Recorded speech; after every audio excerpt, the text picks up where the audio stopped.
Hello, അപ്പം ഇന്ന് ഞാൻ എണീച്ചപ്പുണ്ട് ഭയങ്കര തട്ടലും മുട്ടലും ഒക്കെ ആയിരുന്നു. അപ്പോൾ എന്താ നോക്കാൻ വേണ്ടി പോയപ്പോഴാണ് ഒരാൾ ഇവിടെ വാട്ടർ പ്രൂഫ് അടിച്ചുകൊണ്ട് കുത്തിരിക്കുകയാണ്. അങ്ങനെ കുറച്ച് നേരം ഞാൻ വർത്താനം പറയലും കമ്പനി കൊടുക്കലും ഒക്കെ കഴിഞ്ഞിട്ട് പിന്നെ ഇച്ച അടിച്ചാൻ തോന്നി, ഇച്ച് തരുമോ എന്നൊക്കെ ചോദിച്ചപ്പോൾ കുറച്ച് നേരം തന്നു. ഞാൻ കുറച്ച് നേരം അടിച്ചും ചെയ്തു.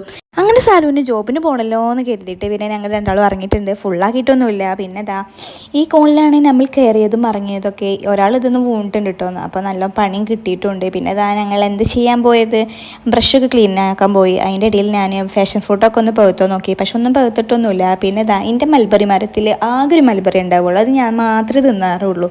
അങ്ങനെ 2-3 ഉണ്ടായിട്ട് അപ്പം ഇങ്ങനെ നോക്കുമ്പോഴാണ് ഓരോ പീക്കൾ. അപ്പം ഇങ്ങനെ ഈ ബുളു അങ്ങനെ നിൽക്കുമ്പോൾ പീവിനൊരു കുത്താണ് കൊടുക്കാൻ തോന്നി. പിന്നെ ഞങ്ങളെല്ലാവരും പാലും വെള്ളത്തിലാണ് കുളിച്ചത്, അതുകൊണ്ടാണ് പാല് ഞങ്ങൾ വെറുതെ ഇങ്ങനെ വിടുന്നത്. പിന്നെ ഒരു മുളക് ഉണ്ടായിട്ടുണ്ട്, തക്കാളി ഉണ്ടായിട്ടുണ്ട്. അതിൻ്റെ ഇടയിൽ ഞാൻ സാലുവിനെ പറ്റിച്ചു മുട്ടായി തരാമെന്ന് പറഞ്ഞിട്ട് മുട്ടായി കവർ മാത്രമാണ് കൊടുത്തത്. പിന്നെ അതാ റോസാപ്പൂ ഉണ്ടായിട്ടുണ്ട്, പിന്നെ കള്ളിമുൾച്ചെടിമൊക്കെ അതും ഉണ്ടായിട്ടുണ്ട്.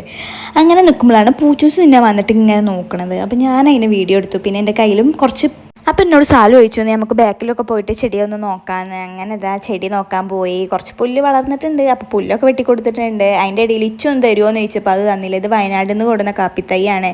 അങ്ങനെ നിൽക്കുമ്പോഴാണ് പിന്നെ എന്ത് കണ്ടത്, ഞങ്ങളുടെ കുയൽ കിണർ കണ്ടത്. അപ്പം ഞങ്ങളതിൽ വെള്ളം ഉണ്ടോ നോക്കി. പിന്നെ കണ്ടില്ല എൻ്റെ മെയിലാഞ്ചൊക്കെ ചോത്തിട്ടുണ്ട്. ഞാനിങ്ങനെ മെയിലാഞ്ചിട്ടിരുന്നു. അതിൻ്റെ ഇടയിലാണ് പൂച്ചൂസ് കാട്ടണണ്ടില്ലേ ഓരോ ജന്തുക്കളെ പിന്നാലെ പോകും കേട്ടോ, ഓരോരുത്തർക്കൂടെ അങ്ങനെ പോവുകയും ചെയ്യും. ഇതായിരുന്നു ഇന്നത്തെ നമ്മളുടെ രാവിലത്തെ ഭക്ഷണം. അപ്പം ഞങ്ങൾ അതൊക്കെ തിന്നിട്ട് ഇതാ സാലു ഇതാ ഓഫീസിൽ പോകാൻ വേണ്ടി നിൽക്കുന്നുണ്ട്. അങ്ങനെ ഷൂ ഒക്കെ ഇട്ടിട്ട് ഇതാ പോയിട്ടുണ്ട്. ഇതിലൊരു ട്വിസ്റ്റ് വരാൻ കിടക്കുന്നുണ്ട്. അപ്പം ഇന്ന് ഇത്രയേ ഉള്ളൂ. Okay, bye.